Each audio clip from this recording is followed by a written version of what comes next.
La correcció visual amb làser és una tècnica que fem servir en cirurgia refractiva per corregir el que anomenem els defectes de graduació, de refracció, com són la miopia, l'astigmatisme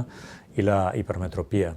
En aquest cas, amb el làser, el que fem és modificar, moldejar la còrnea, que és l'estructura que protegeix l'ull, és una estructura transparent, és com una mena de lent, i amb el làser el que fem és com un esculpit d'aquesta lent perquè tingui la forma adequada per tal que els rajos de llum, quan passin a través d'aquesta còrnea, que li hem donat aquesta forma específica, quedin ben enfocats dintre l'ull de la retina i la persona pugui veure bé sense necessitat d'utilitzar unes lents de contacte o unes ulleres.